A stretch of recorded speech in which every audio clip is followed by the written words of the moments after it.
You'll know when you have a wild woman. She'll practice her craft without boundaries. She is truly autonomous.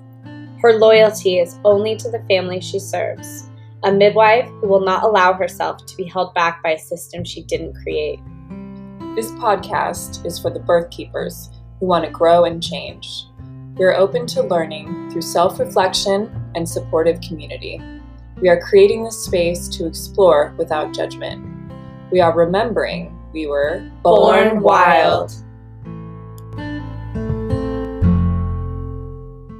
Hello, everyone. Welcome back to the Born Wild podcast. I'm one of your hosts, Sophia, and today I have with me Lori, and she's just going to dive right in and introduce herself, and she has some amazing birth stories to share.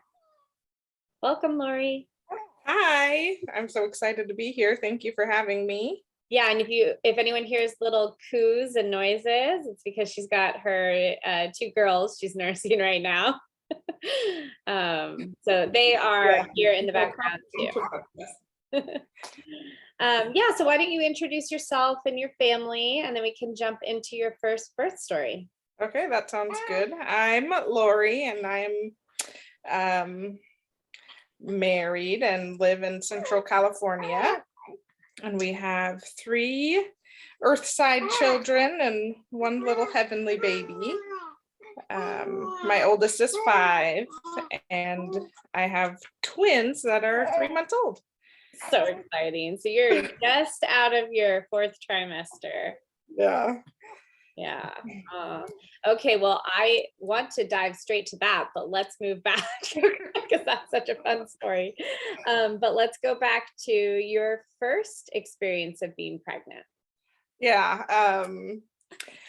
I was Charlie's 5 now, so we got pregnant, and I didn't know what conscious conception was at the time, but we were trying to get pregnant. And the first time I got pregnant, I actually had a miscarriage around 8 weeks. And that kind of started my journey. I was kind of thinking about, if I wanted to have a hospital birth or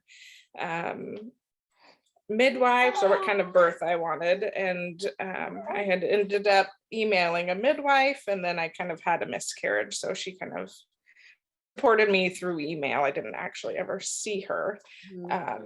Also, with that miscarriage,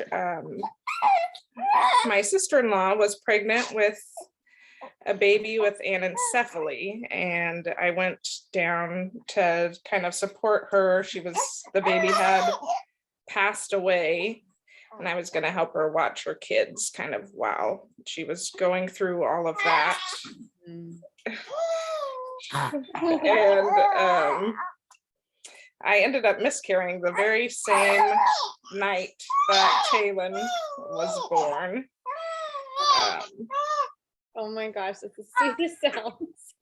I'm sorry. No, you're fine. So who's on your left over there? That is Nobella. Yeah, she's having a whole conversation with your breast. Yeah, she is. I was hoping they would fall asleep. Yeah. This is the age too, I find, where they're so aware of the surroundings that they can get easily distracted. Yeah. Yeah. Okay, so Taylor was born the same day I had a miscarriage, and there was just so many emotions, and everybody was kind of falling apart because of what was happening with my sister-in-law, that I just kind of silently had my miscarriage. And oh God. It was pretty intense, and I was helping take care of kids while everything was happening. But that's kind of the introduction. And then I got pregnant with Charlie maybe 4 months later. And I knew I wanted to have a midwife supported birth. I was so sweet. I was kind of looking into home birth versus birth center, and the midwives that kind of I found didn't travel outside of 30 minutes, and we were an hour away from them. So my kind of I was wanting a home birth, but they didn't travel. So I was like, okay, we'll just go to the birth center. Yeah. And then, so I did the prenatal care with the midwives, and I had one 20-week ultrasound, but I didn't do any lab work or anything kind of beyond that. And of course, when you go in for one ultrasound, they don't see everything they wanted to see because I was having a birth center birth. They didn't get a good look at the heart. So that put me into having another ultrasound, and then he still didn't see what he wanted to see. And I was like, that's enough. I didn't really even want one in the first place. I was just kind of going along with it, being a good girl. Yeah. Was it a requirement at the birth center? Because I know some birth centers, they have ties with the hospital and you have to like do certain things or you can't birth there. It was a choice, Okay. I think, but Strongly they, encouraged. highly recommended it. Yeah. And then, I saw there was different midwives. There was like 4 different midwives. So you would just get whoever was on call for that day when you went into labor. And my pregnancy was pretty smooth with Charlie and easy. And around 40 weeks, they kind of were like, well, now we have to start doing, if you don't go into labor soon, you're going to have to like kind of the natural induction methods. And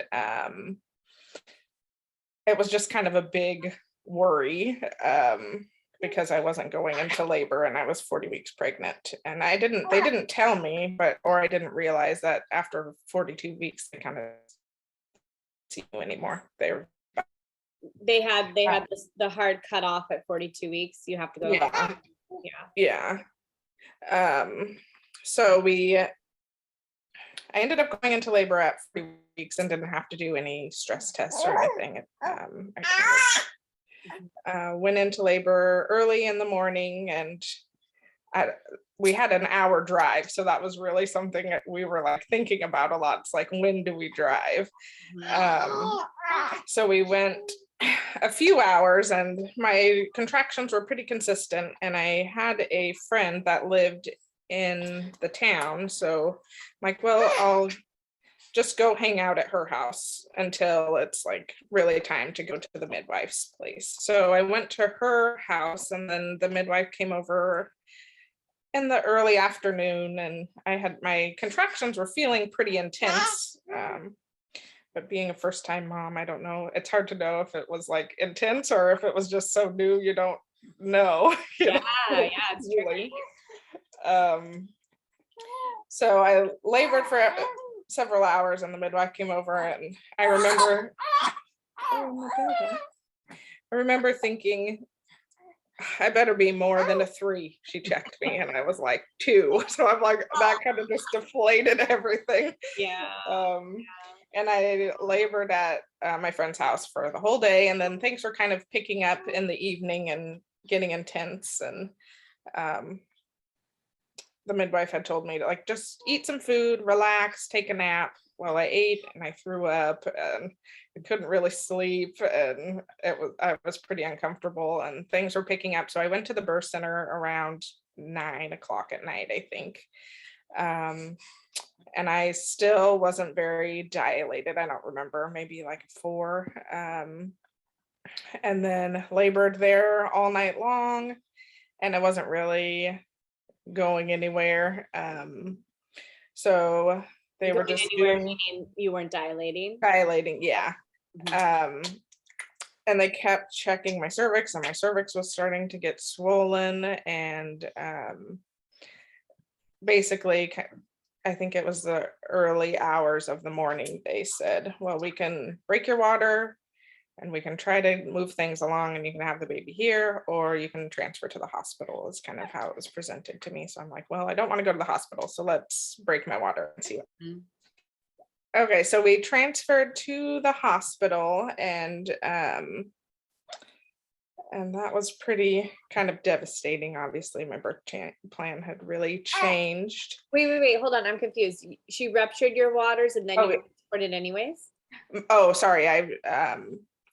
Charlie's heart rate was dropping after they ruptured my waters. After it wasn't very long. His heart rate was dropping with basically every contraction. Okay. So it wasn't very long after they broke my water that we transferred to the hospital. So went to the hospital, and then they suggested an epidural. So I got an epidural, and then his heart rate was still dropping. So they did, and I think it's called an amniocentesis, where they put water back up inside of you.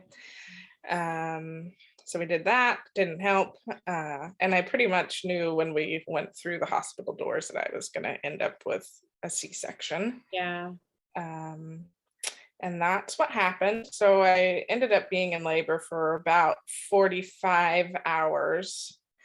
And then went back for a C-section. And the C-section was pretty smooth, and no complications from that. And in the OR, we were able to do skin to skin, which was nice for a little bit. And then as soon as I was back in the recovery thing, they had Charlie there too. So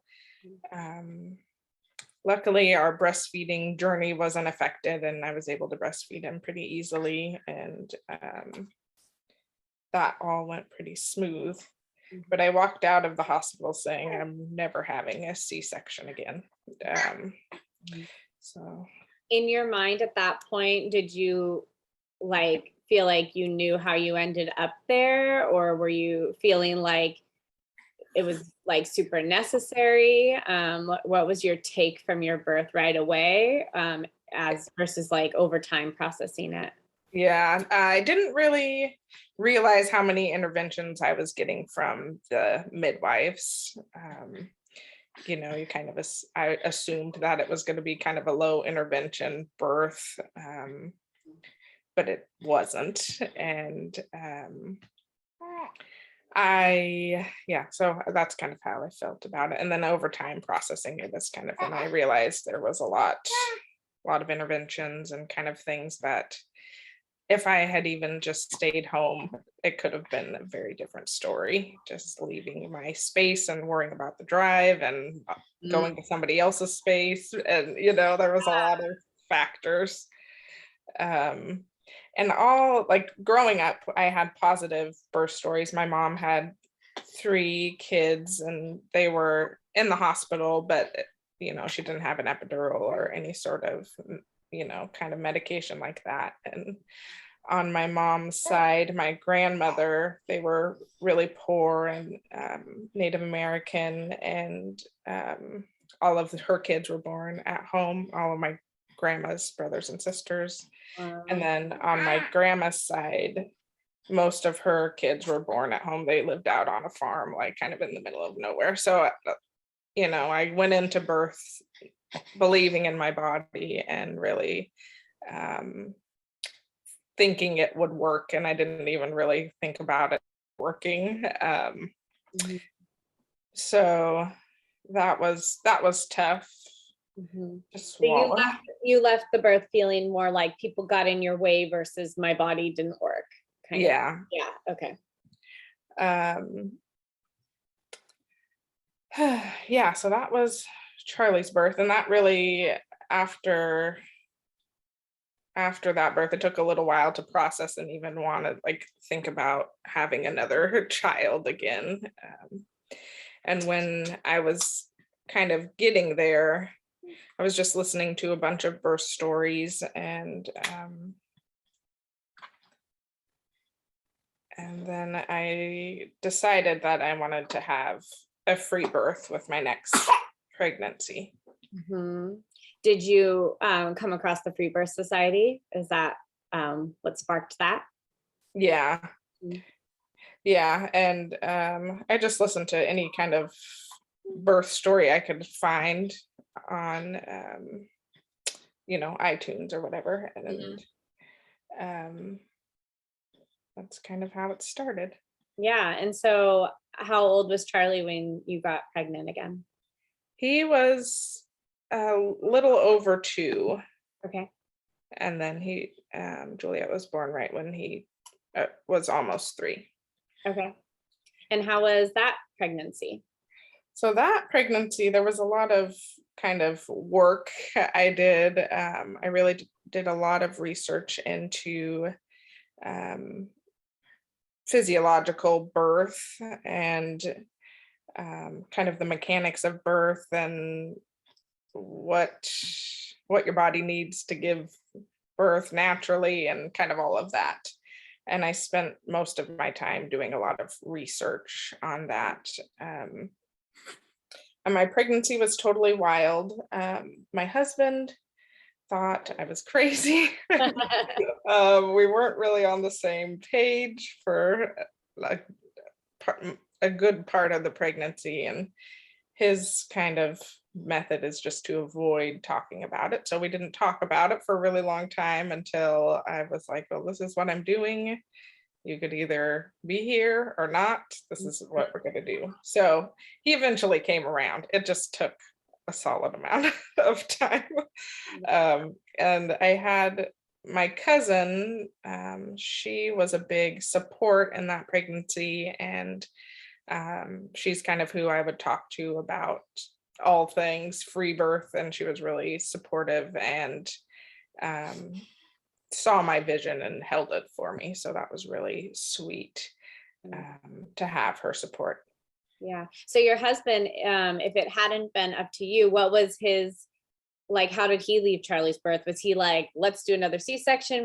Was he like, let's at least have a home birth with a midwife? Like, where was he in terms of like future births? I think Charlie's birth kind of had him scared, Yeah. especially because his heart rate was dropping every time. So he was coming from a place of being scared, more scared than I was. And then him not really being open to talk about it really kind of made it hard. Yeah.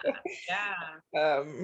But eventually we were able to have conversations about it, and it was, we smoothed things over before the birth. But yeah. So your cousin was your main rock and vision holder. That's glad you had somebody. Yeah, she was really amazing. And then my prenatal care just was doing lots of walking and eating well and taking care of my body, baths and such.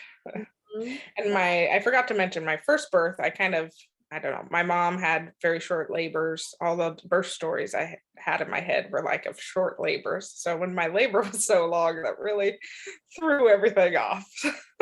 Well, there goes that theory. One of my students was just interviewing people like, what was your, oh wait, no, maybe what she was asking, was what was like your birth like when you were born? And she was wondering if people like paralleled their own birth stories. And yeah. So, but again, it's like hard to know if you had stayed in your safe space, versus being at a friend's house in a birth center. Yeah.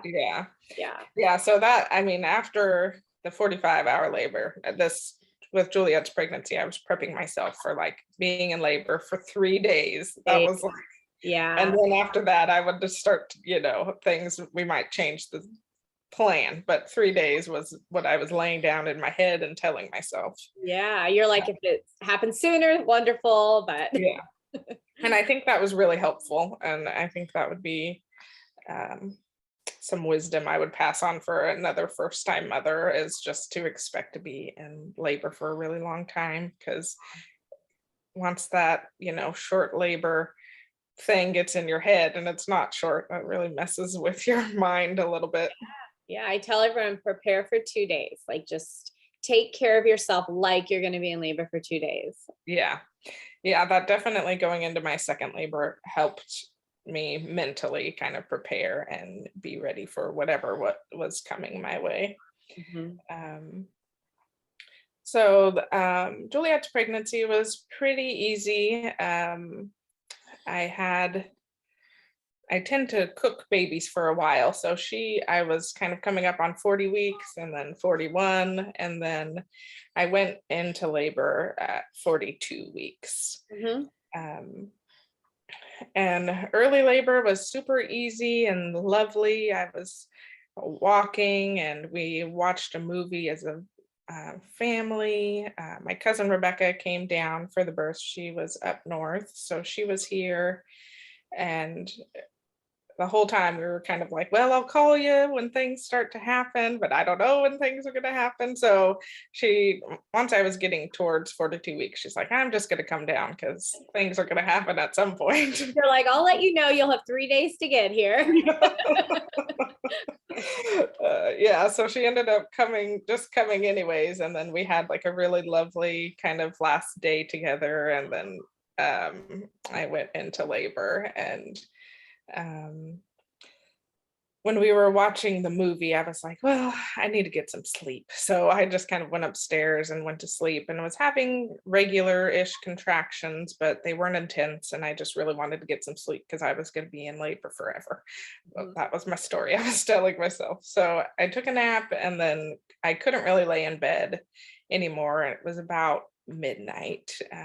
So I just got up and went downstairs, and I just kind of wanted to be by myself. So I lit some candles and put some music on, and just labored on the floor by myself. And between every contraction, I slept because I told myself I was going to be in labor forever. So I'm like, I'm not going to be tired. We're sleeping. So I would work through a contraction, and then I'd lay down and take a nap. Utilize every moment.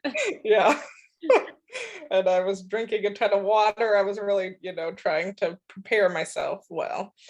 And then my labor kind of was intensifying, and I had a really big contraction. I was downstairs, and our room where my husband was sleeping was right above me. So I'm like, well, when I'm ready, I'll just yell, and I'm sure he'll hear me. Well, I yelled and he didn't hear me. Oh, no.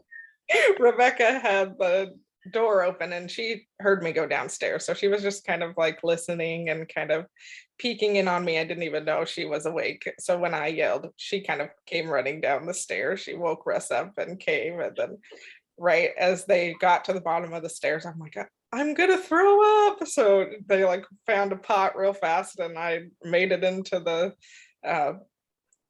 bucket or whatever. And then right as I was throwing up, my water broke. And it was all pretty intense. And that was pretty much transition. I think that was happening. And then let's see.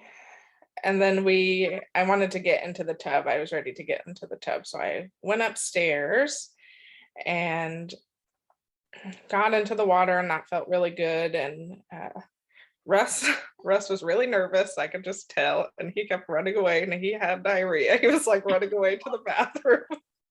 And then Rebecca was there, and it was kind of funny. And he was a mess. And then I had a pretty big contraction, and then there was like something that came out of me. I'm like, well, that doesn't feel like a head. So I felt, and there was a foot. And I was pretty sure Juliet was head down when labor started. And then I think at some point she was wiggling a lot in my labor. I think she had flipped in labor. So I had one foot out of me, and I'm like, okay, this is going to make Russ nervous. Let me just kind of think about this. And then I told Rebecca what was going on. And then we just got out onto the floor, and I said, okay, let me just get her out as quickly as I can. And we did what we could to get her out as fast as we can, but she came out floppy and really blue. And so in the process of all that, we had called 911, and I started CPR when she came out and wasn't breathing. And then, the police came, and it was pretty intense. And it was like a really young officer who probably had never given CPR to anybody before. And I'm a nurse, and he was doing it. I'm like, you're not doing it right. Just give her back to me, and I'll let me take care of it until the medics get here. So they were here quickly. Time is hard, but they were here pretty quickly. And when they were here working on Juliet, they were doing CPR and everything. I birthed the placenta just kind of moved over and birthed the placenta pretty quickly. And then, She was still attached to it? yeah. Okay. And then when they got here, they were starting, they cut the cord and kind of did all of that. So somewhere in between there, I birthed the placenta while she was attached, and then they disattached her or whatever, cut it off, and then took the placenta with them as well. But they were doing CPR and kind of basically just got her up as fast as they could and ran out the door because she wasn't stable.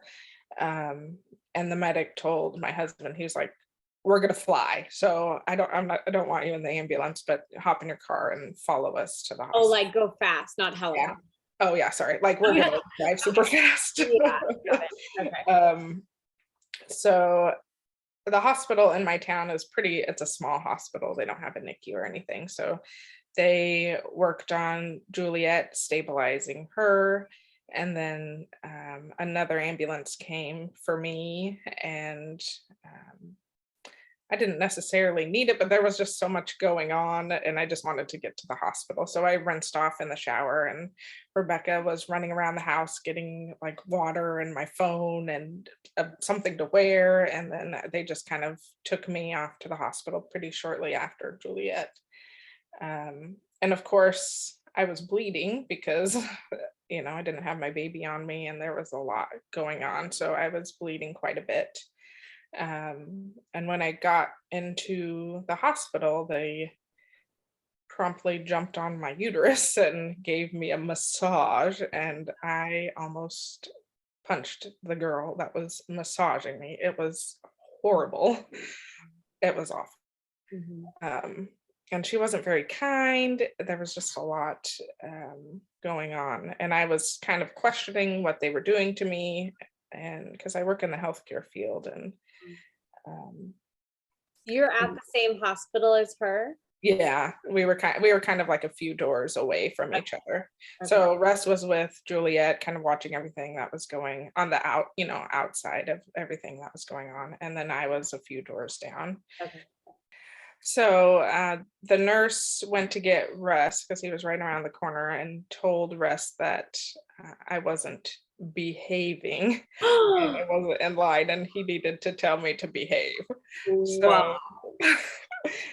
So I found this out later, obviously, but Russ kind of looked at her and laughed and was like, she's her own person, and she'll tell you what she wants to do. I can't control her.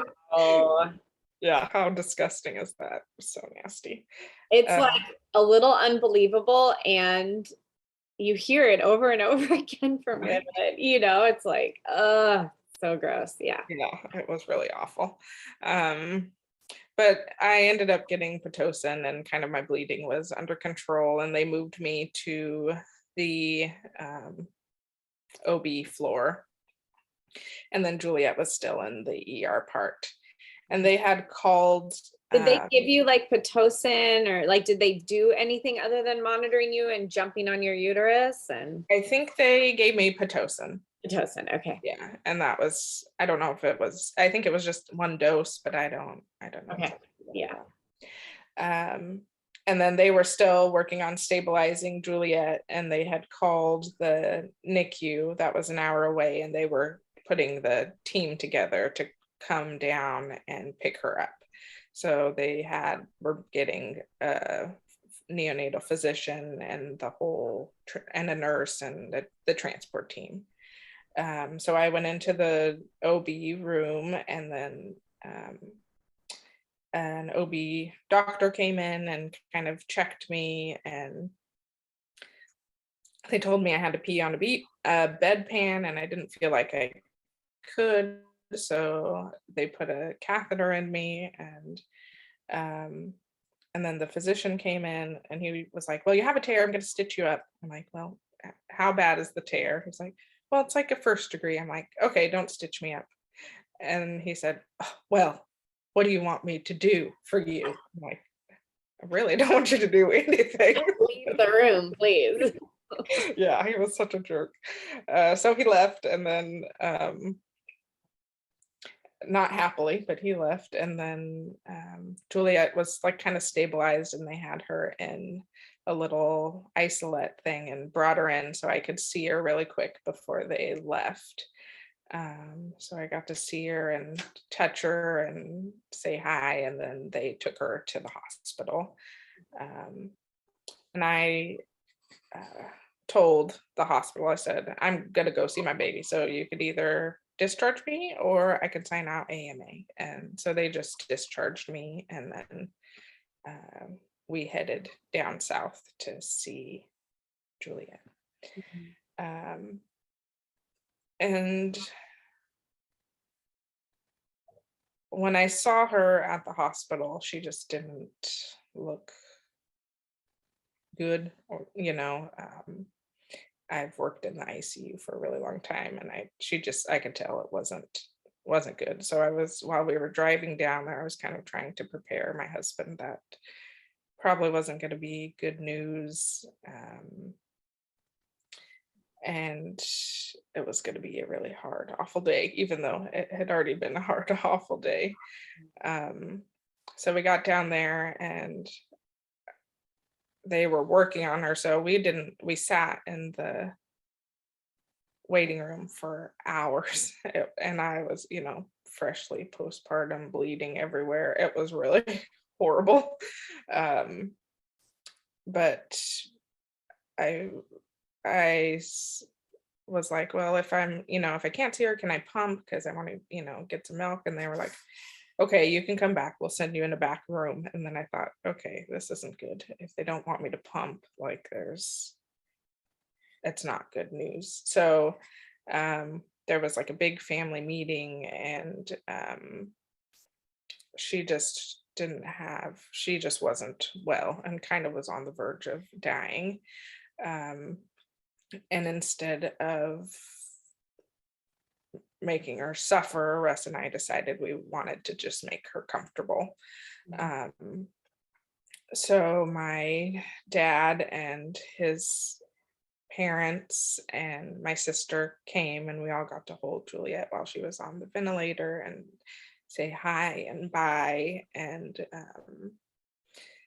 And then once they took the breathing tube out, they extubated her. We just held her and sang to her, and had some really special, like, last moments with her.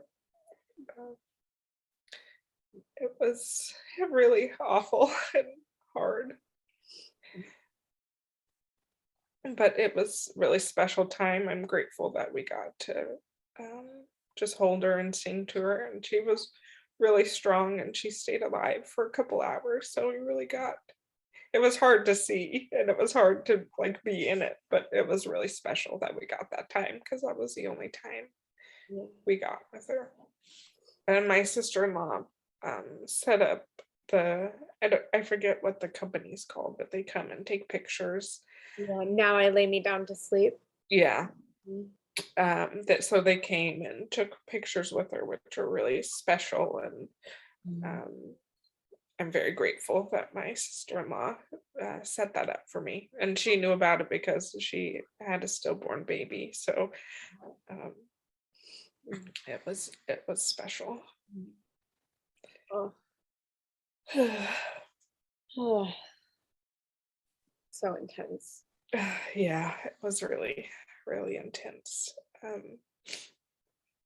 Was there ever any like conclusion that like she just was stuck too long, or like why, like what happened?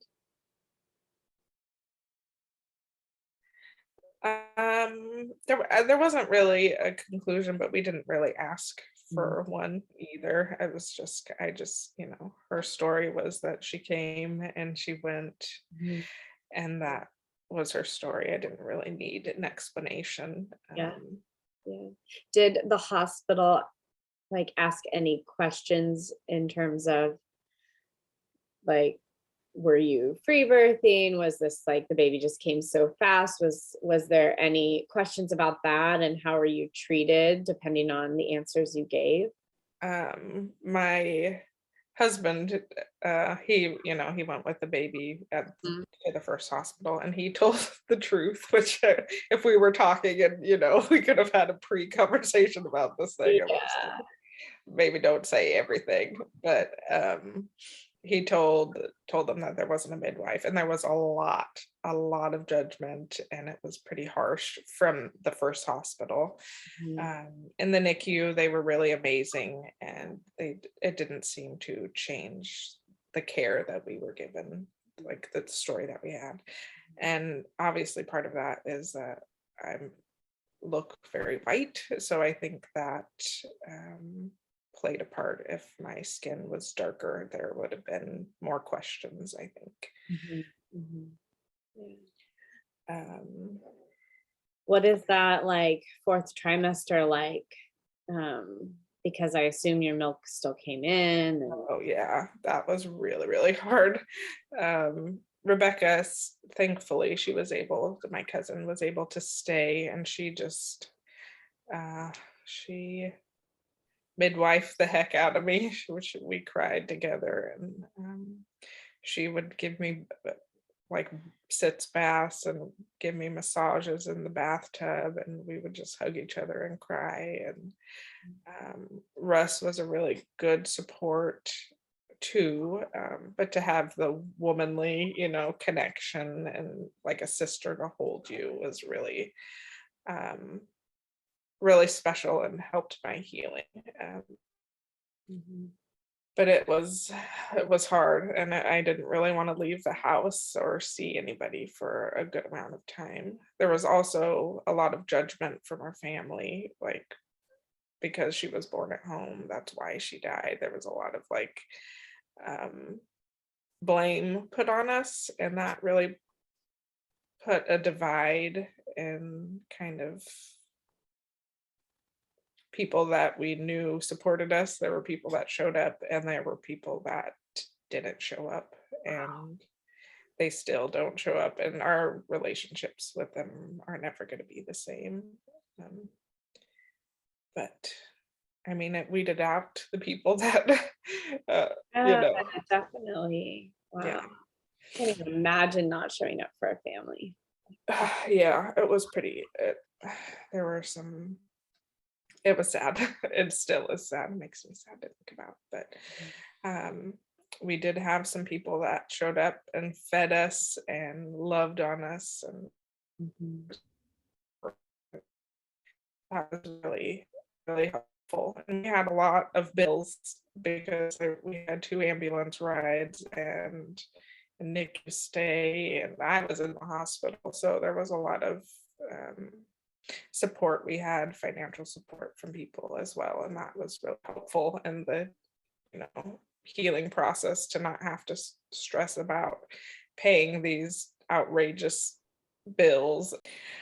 So that kind of my healing started as soon as she was not here anymore, but it took a really long time to kind of process everything and get through and even be ready to think about getting pregnant again. Russ and I started, I think after her second birthday, we were kind of feeling like we were ready to start trying again. At what point did you and I meet? Where was that in your journey? I think, because I know we connected for like disability, or was it after Juliet's birth you were trying to get extended, or yeah, and then in person at the Freebirths Society retreat last time. Yeah, and then we first met at Heather's house. I think I was pregnant. Yes. Yeah. And then connected for some paperwork support, and then met after Julia had passed at the retreat. Yeah. Okay, that's right. Yep. So it was like 2 years, her 2-year anniversary, when you guys decided to start trying. Yeah, that's kind of when we started talking about opening the door for another baby to come in. And her birthday's in May, and we maybe started trying kind of at the end of summertime. And Russ travels a ton for work, so there'd be like a month that we'd try, and then he'd be gone, and then he'd be back, and so it wasn't like every single month. But I didn't end up getting pregnant until the end of March. So it took a while, but there were months that we didn't try in between. And in January, I got COVID and got pretty sick, so we kind of took a pause there. And really tried to heal myself up again before we started trying. And then that first cycle, kind of when we tried, is when I got pregnant. And my cousin Rebecca, she was coming to visit, so it was early, but I took a pregnancy test because I wanted to know if I needed to behave myself or if I could have some wine while she was here. And it was positive. So oh, that's so sweet that she was there when you found out. Yeah, that was really sweet. And she was coming into town to go camping, so we kind of had everything ready and went camping, and our conception was very conscious, and we kind of lit candles and had like a really sweet, ceremony to bring a little baby into the world. And I felt very spiritual this pregnancy. There was a lot of spirit work happening versus with Juliet. It was like a lot of research, kind of physiological birth and all of that. So this pregnancy definitely was very spiritual. And we went camping, and I saw two little owls, like we were sitting around the fire, and there were two little owls playing in the trees and kind of flying around. And I'm like, is this a sign? Could it be twins? That was the very beginning of my pregnancy. And I was like, well, I don't know. But I felt like the owl was definitely like a spirit animal of this baby.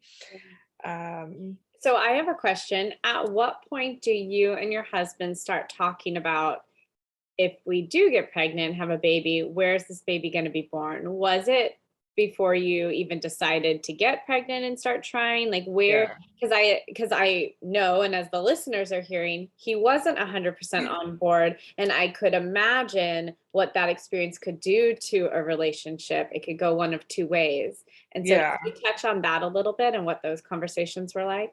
Yeah, thank you for asking that. We were very clear in our, after Juliet's death, it really brought us closer, and we were able to communicate better. And we had many conversations about what this next pregnancy would look like. And he was 100% supportive.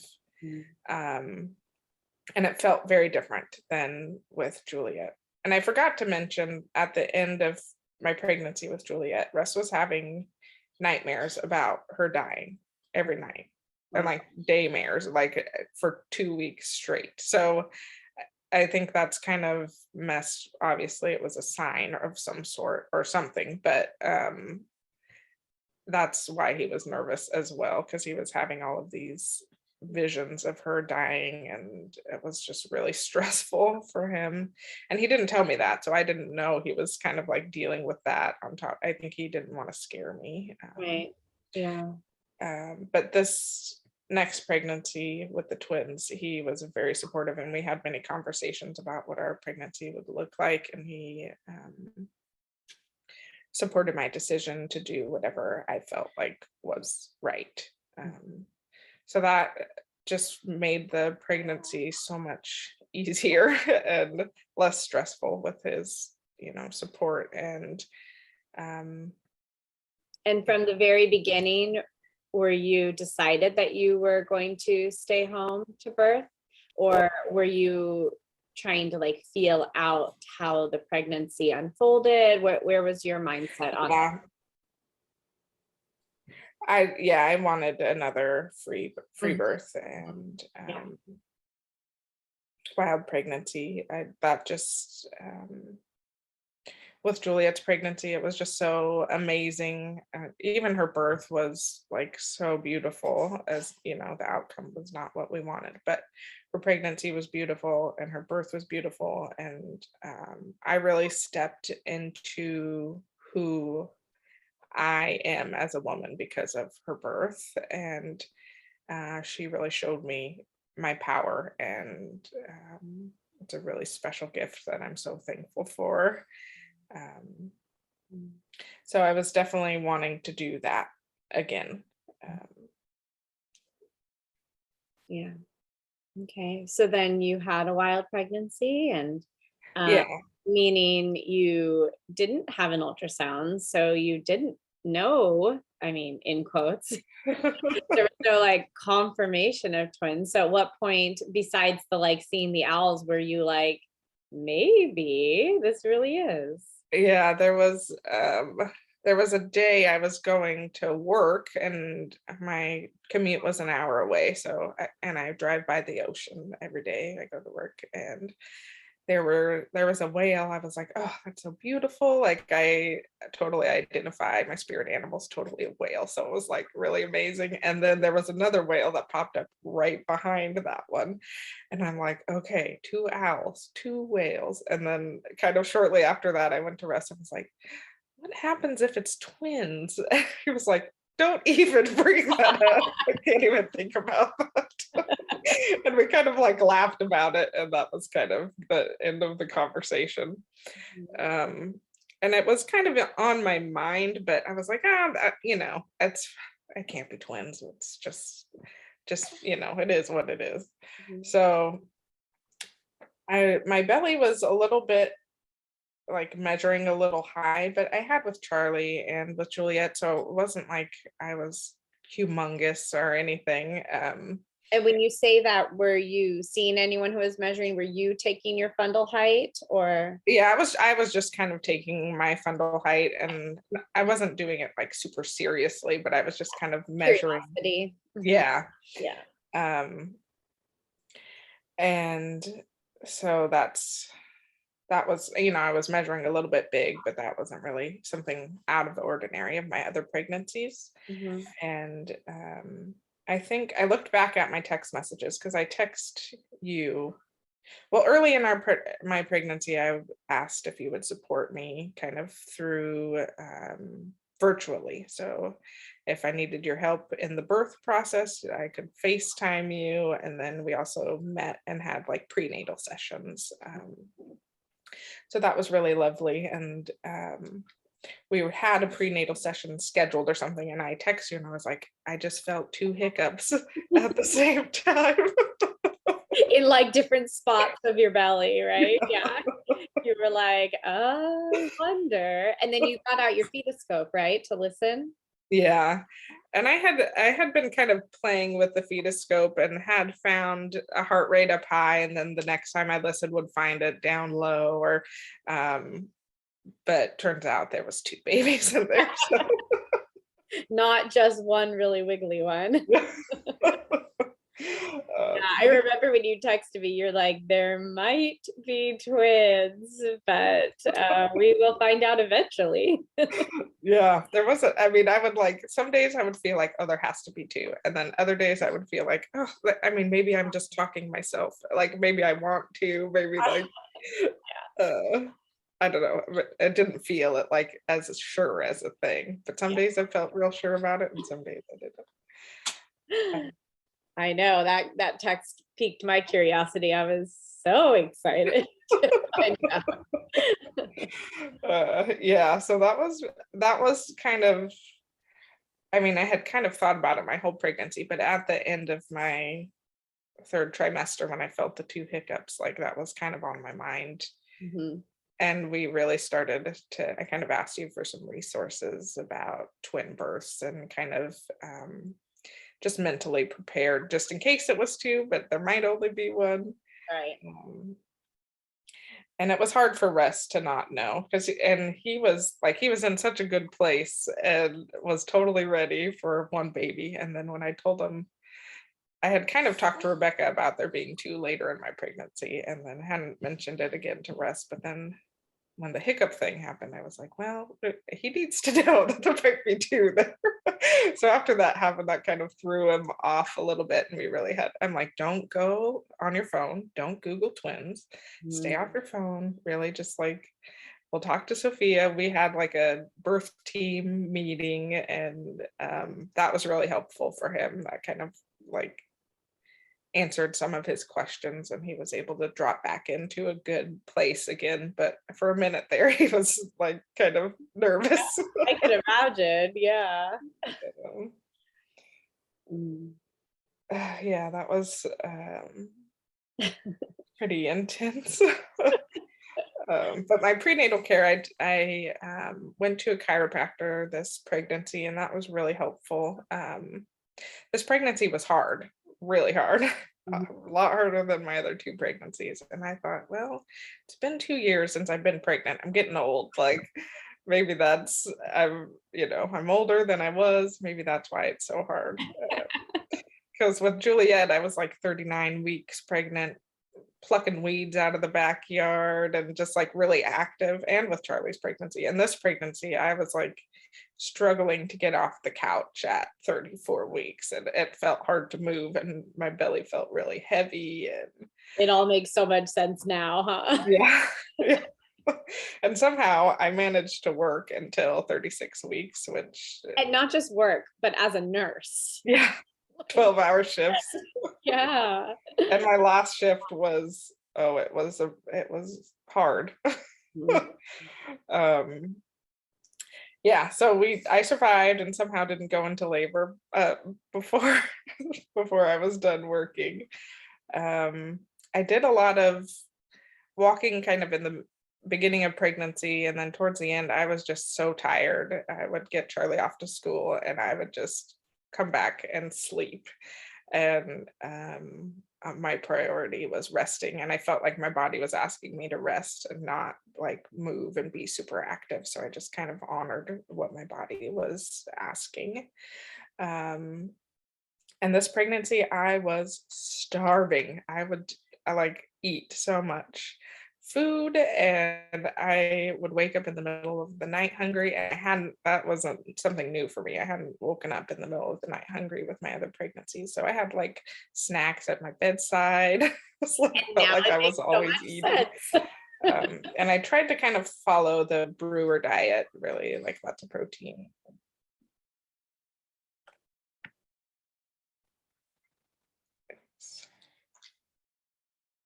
Are you there? I'm back. I can hear you. Okay. Yeah, so I ate a lot and then drank lots of like tea. I had some tea from Heather, the Moon and Honey Mama. She has like really amazing prenatal tea, and just drank tons of that. Yeah, so that was kind of my prenatal care.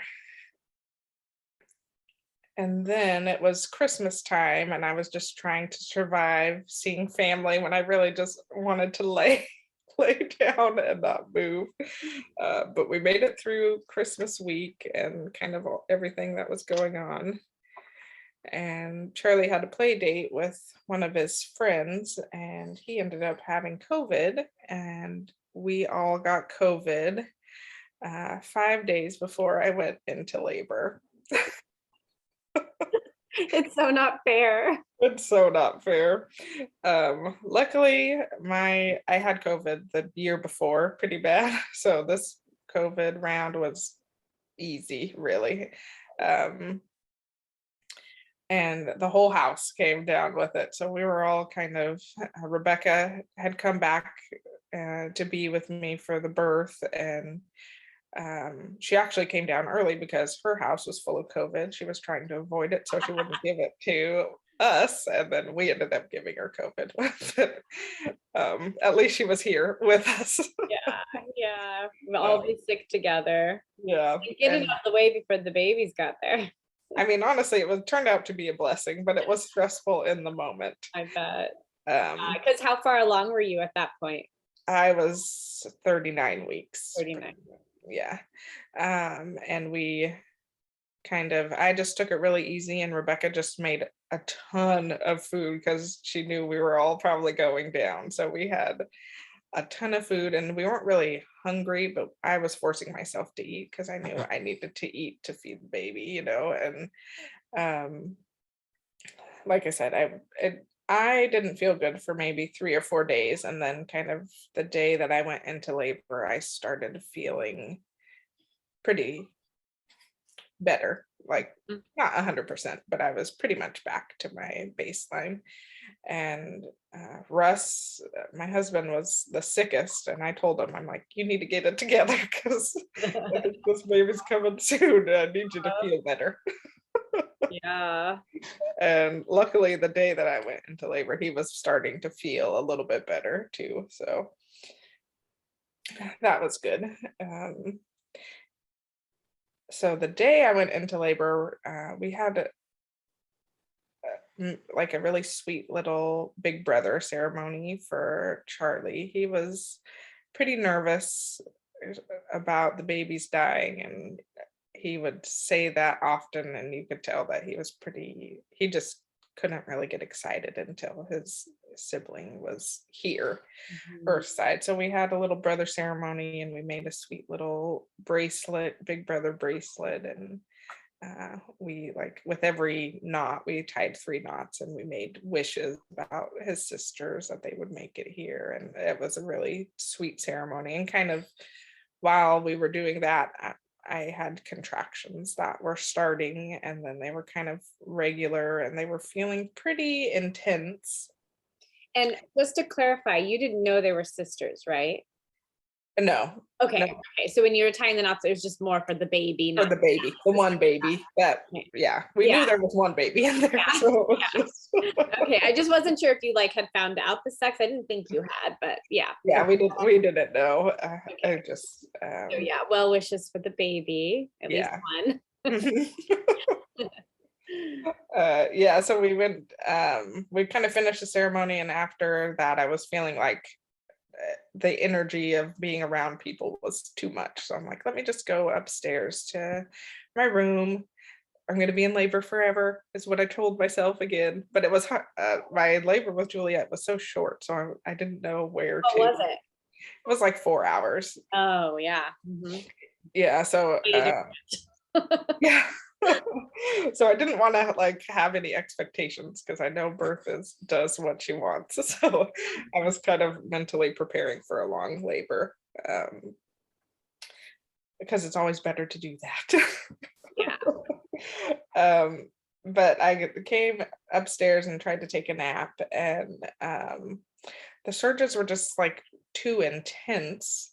So I was kind of walking around upstairs and was leaning against the countertop in the bathroom, and Russ came in and he was like, do you need a bath? I'm like, well, it's so early. I feel like I shouldn't get in the water, but yeah, that sounds nice. So I got into the water, and with this labor, I was having back labor, which I hadn't experienced before, and it is very different. Mhm. Pretty intense. So I was in the tub, and Russ or Rebecca, they were like pouring warm water on my low back, kind of butt crack area, and then or on my belly, depending on how it was laying in the tub. Um, and I did that for a really long time, and was kind of like making a lot of noise through my labor, and was like feeling really intense. And I was thinking I needed to change the scenery. It was just kind of feeling a little stagnant. So I went downstairs, and downstairs is kind of my birth vision. I envisioned giving birth like next to the Christmas tree and in front of the fireplace. And um, when I was upstairs, Rebecca had set up my altar downstairs and had the candle going. I had a birth candle, and it just looked so beautiful downstairs when I got downstairs. And I labored there for a while and was kind of making a lot of noise. And then I just felt like I needed to change things up. So I started really breathing through my contractions and kind of not making as much noise and just really focusing on opening up and staying calm. And I was on my I had like a doggy bed that hadn't been used for a dog, but it was like a big, really Yeah. comfy pillow, which I highly recommend. Yeah, That was good great. knee support. Yeah. So I had that on the floor, and then I had a birth ball that I was leaning on with a blanket on it. And then I had a heating pad that you microwave, and then that was on like my lower back because my lower back was just really hurting with the back labor. So I did that for a while, and then it was weird because I had never labored in daylight before. So I kept thinking, this is so weird. Are you there? I'm here. Yeah. Okay. You just froze there. Okay, so I kept thinking it was weird to be laboring in the daylight. It was just felt so not right, and I didn't envision myself being in labor in the day. So the day passed finally, and it was kind of getting dark, and I looked up at the clock, and it was like 9 o'clock, and I'm like, oh, this baby, I didn't know there was two. I'm like, it's been forever, and I don't think they're coming tonight. Just doesn't feel like it. So I told Rebecca and Russ, I'm like, you guys need to get some sleep. It's going to be a really long night. So I told them to rest, and I had kind of been bouncing between the bathroom and kind of laboring in the bathroom and then laboring in front of the fire. And I was wanting to get in the water again. So we have a really tiny shower downstairs. And I got in there and I put the ball in there, and it was covering the drain. Oh, no. So I had to like smash it against the wall. It's like a really tiny shower, but we made it work. And I was in there for a while, and I was feeling like I had to pee, but I couldn't really pee. And then I would ask Rebecca to call you because I was worried about having a full bladder because it had been a while since I had really had a good pee. Yeah. And let me tell you that my heart jumped out of my chest when I saw that you guys were calling, because I knew you were in labor and I didn't really know what the plan was. Like, if you would only call me in an emergency or if you were going to call me regardless. And so I was like, why are they calling me? But I was like, hello. Yeah, you sounded very calm on but I was like, oh, like, what's going on? And yeah, I was very pleasantly surprised or happy to hear that it was only a pee question. Yeah, it was an easy question. Yeah, I was like, oh, that's fine. Like, you don't have to worry about that. And I just kind of stayed in the water, and then I eventually peed a little, and then I felt a little bit better about it. And then Rebecca was like, well, do you want to get back in the tub? Like, it seems like you want to be in the water, and it was running out of hot water. And I'm like, yeah, actually, that sounds good. Because again, I thought, well, we're going to be doing this forever. Might as well get back into the tub. So is it like your bathroom tub or like a birth tub? It's my bathroom tub, but it's like a kind of a bigger, like jacuzzi, it's pretty kind of. Yeah, it's like a jacuzzi kind of tub. Cool. So Russ and Rebecca got the pots on the stove and started heating up hot water because I used all the hot water. So I kind of had to wait a little while, and I just went in front of the fireplace and labored there for a little bit. And I was really shaky kind of through most of my labor. Towards the end, I was like, well, is it cold or is it hormones or kind of what's going on there? So I covered myself in blankets and was still feeling pretty shaky. And then once the tub was ready, I went upstairs and into the tub. And Rebecca and Russ were there, and I still felt like labor was feeling intense, but didn't feel like it was almost over. And I was laying on my back in the tub, and I was feeling like I wanted the water on my like lower back. So I turned over, and then they were pouring water on my back. And I'm like, Russ, can you get a little bit more hot water? Because I need more water in the tub because my belly's so big. I just needed a little more floating space. So he went downstairs to get some hot water, and I had one really intense contraction. And Novella like literally shot out of me. While he was downstairs. So he totally missed her birth. It was like, and I'm like, Becky, call Russ, and she's like yelling his name, and Wait, so but she was like helping me. Was she born in her water bag? Did your waters break? Like what? I think it all kind of happened at once. Okay. Yeah. Wow. I just had a really intense contraction, and then I asked Rebecca, I'm like, did something just come out of me? Like, it was so fast and intense. Wow. And she literally just shot out of me. So poor Russ missed the birth of the baby, and he came up like crying because he missed the birth when he was so sad. It was really awful. And then and I got a text from Rebecca that says, we have a baby. Yeah. I think I was just picking up my phone it was like 11 or something. I was like, hey, I'm going to be heading to bed. Just call me if you need. I was going to like send that text. And I saw, we have a baby. I was like, oh my God, I'm wide awake now. I can't go to bed. Because I was like, keep me posted if like placenta comes or another baby. Yeah. So the baby, Novella, was born. And then I'm like, well, if there's two, like what I had, kind of what we talked about is staying upright and just kind of making sure everything moves down. And so I was on my knees and holding Novella and still in the tub. Yeah. And then I had a pretty intense contraction, and I thought, there's probably another baby. And Novella was tiny. She was like, we measured her later. She was like 5 pounds, 6 ounces or something. So she was pretty little. I had a pretty big contraction, and then I was thinking, yeah, there's probably another baby in there. And then a couple contractions later, another baby came out. Olive came out, and she was breech.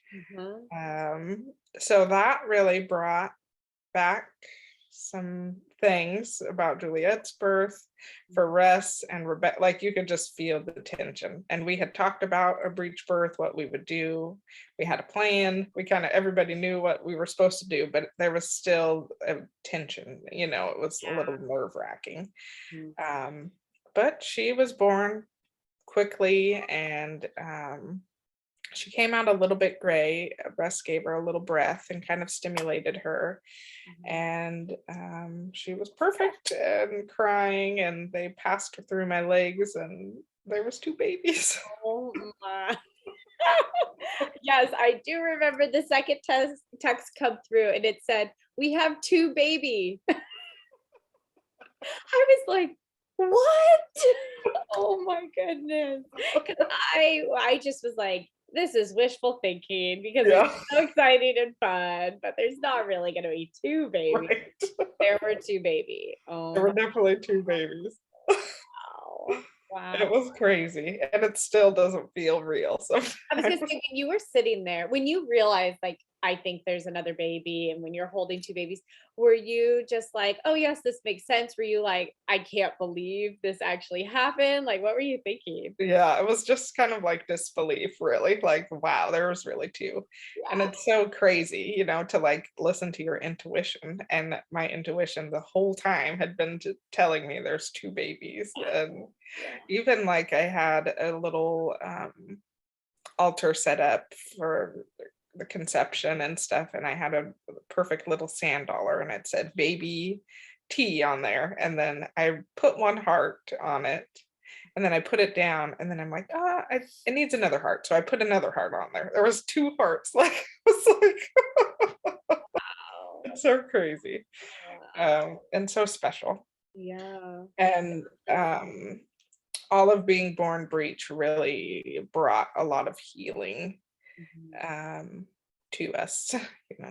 This whole birth, like, even when I was kind of planning the birth, and like I said, it was a really spiritual pregnancy, it really my ancestors. Like this whole birth was healing my Native American ancestors and myself and my mom. Like there was so much healing going forward and backwards in the generations. It was really, really special. And I know you touched base on Olive being breech and that you had a plan on what you would do. Did she just come flying out too, or did you either of you help her out, or what was, because I know you mentioned that there was like a little bit of like angst that came up. Like, did it take a little while for her to be born? What was that like? She was born pretty quickly. I don't know exactly the timing, but she was born up to her head pretty fast. And then her head was there for like a little while. And Russ was starting to get nervous. So he was getting ready to kind of like help her head be born. And I was pushing at the same time. So he was kind of helping and I was pushing. And then she was born pretty fast. You were both like, just get her out. Yeah. Mm-hmm. Okay. Wow. And then you have 2 babies. Yeah. And then there was did you have like 2? I doubt you got like 2 car seats, because you don't want to have like a car seat. Right. Extra. Yeah. But Russ and I talked about it. We were like, well, what should we do? And he was like, well, if another one comes, then we'll just buy everything. So and we had everything we needed for one baby, but we had to get all the things we needed, more cloth diapers, more of everything. It was intense. And then I should talk about my placenta. Oh yeah. So the second baby was born and we saw that they were both girls and it was so exciting. And I was still in the tub and the water was looking pretty bloody, but blood, it doesn't take much blood for the water to look super bloody. Yeah. So I'm like, well, let me get out of the water so we can kind of see what's going on. And I stepped out of the water and there was like a big gush of blood that came out. I'm like, okay, I need to be laying down on the floor. So we set up the dog bed, which came in handy. Like I said, I recommend the dog bed. I laid on the dog bed. Tips are prepare for a 2-day labor and get a dog bed. Yeah. Saves your knees and your back. So I laid on the dog bed and had the babies on my chest and they were still attached to the placenta. And then we woke Charlie up so he can meet his sisters, and he was pretty excited that there was 2. And, yeah. And we had talked about, the blood and good bleeding, but he saw there was blood like on the side of the tub and he was like, okay, I've had enough. I think I'll go back to sleep. So he didn't hang around very long. And then I felt like the placenta was ready to be born, and it felt hard to juggle the babies and figure out how to turn my body around. And I was pretty sore. That was like a 10-hour labor. So it was a pretty long labor. So we ended up cutting clamping and cutting the umbilical cords. And then after we did that, I just kind of got up on my knees and the placenta was born just right. It was ready to come.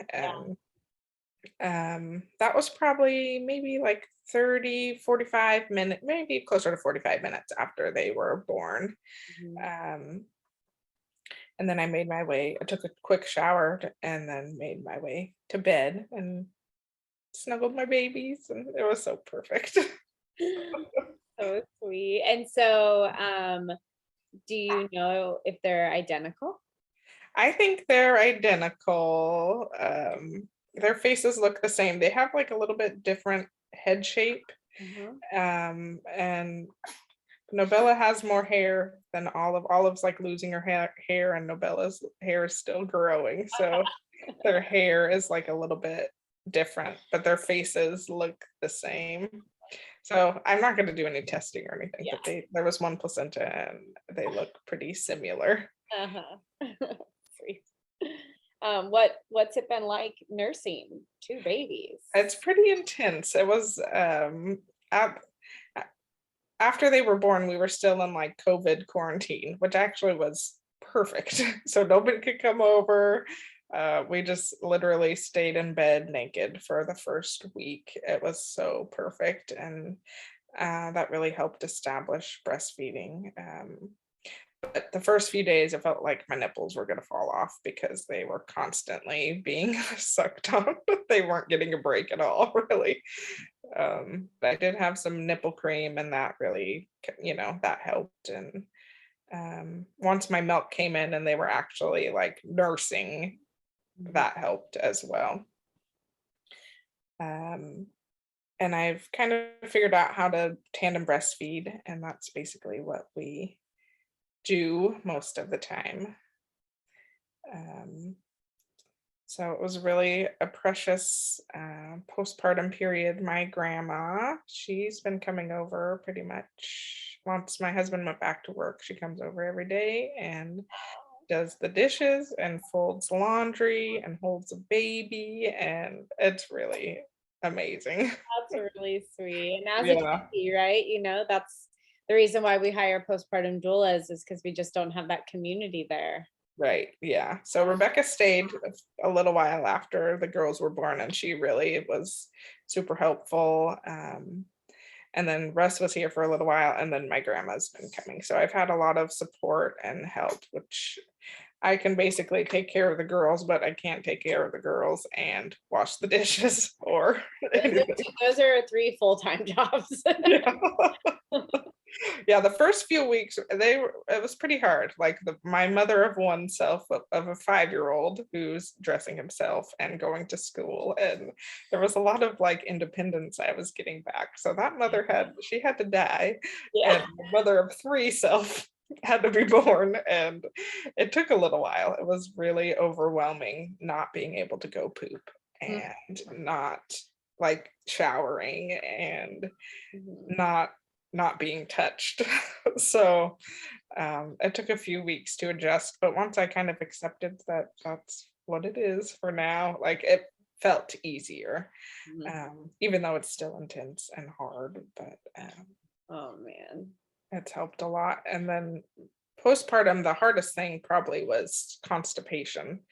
That was really, I don't know if it was because I was dehydrated, because I was drinking a ton of water, but feeding 2 babies, and I wasn't really moving a whole lot because I was always under 2 babies. But that's kind of all worked itself out. Was there anything that really helped you with that? Time. Just time. I just ate a ton of prunes. Mm-hmm. And a lot of magnesium, calm magnesium water. Mm-hmm. That was kind of what helped the most, and actually having a moment to go to the bathroom, because when I had the urge, they were usually like on me and I was by myself or something, Yeah. So Whoa, what like 3 very different experiences you've had. Oh yeah, I've experienced a lot in my birth stories. Yeah. And they've all had such special,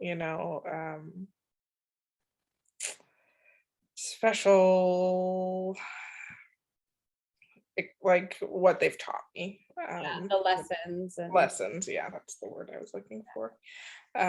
With Charlie's birth, really taught me to surrender. I think that was part of me not progressing.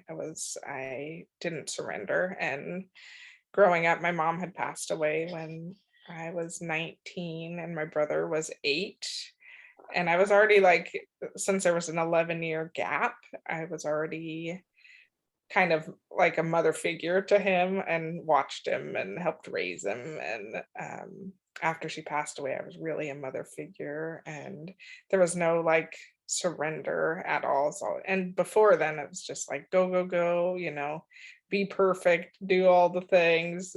You can't not be good at something. And so Charlie's birth taught me to surrender. That was the big lesson there. And Juliet's birth showed me who I am and brought me to my power. And taught me love and a whole different level. And the twins brought healing, so much healing. Wow, that's beautiful. And thank you so much, one, for sharing all your stories, but specifically Juliet's, because it's such a vulnerable story to share, like you expressed, with having family rally around you and then also like practically disown you and judge you, and to share it with, potentially complete strangers who could be listening. I can imagine that you're not the only one who has been through this experience, and it takes hearing the stories to like be able to find other people's healing within it. Yeah. Loss is so intense, and we either just like move on from it because it's so uncomfortable, don't talk about it, but these stories need to be shared, so thank you for being willing to share it. Well, thank you for listening. I do appreciate it. And I've found a lot of comfort in listening to other, lost moms and other lost stories. And it's a very hard community to be a part of, but it's really, there's a lot of support from people that have lost their babies. And because everybody's risk analysis is different. For one person, giving birth at home and assisted would be way too risky, and for somebody else, going to the hospital would be way too risky, and like babies die in hospitals all the time, so it belongs to the family to make their own risk analysis of what they're willing to risk and where they're willing to risk it. Right. So I'm really proud of you and what a beautiful story of like you and your husband coming together. I remember the first time you told me that, my jaw dropped, because you could just picture it going the other way, right? And blame and like I told you so kind of thing, and to hear that it was actually the complete opposite is so beautiful. Yeah, I'm so thankful it went the way it did, because like you said, it could have easily gone the other way. And well, I'll let you get back to your little ones, but thank you again for sharing. Oh, thank you so much, Sophia.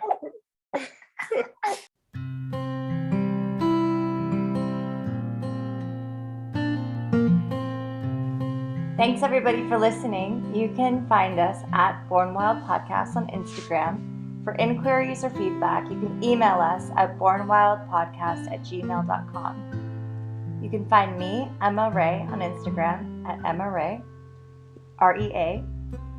Sophia at sophiabirth.com. And me, Leah, at Bay Area Home Birth. We would really appreciate it if you would rate and review us on Apple Podcasts. It helps us reach more people. And as always, Stay wild.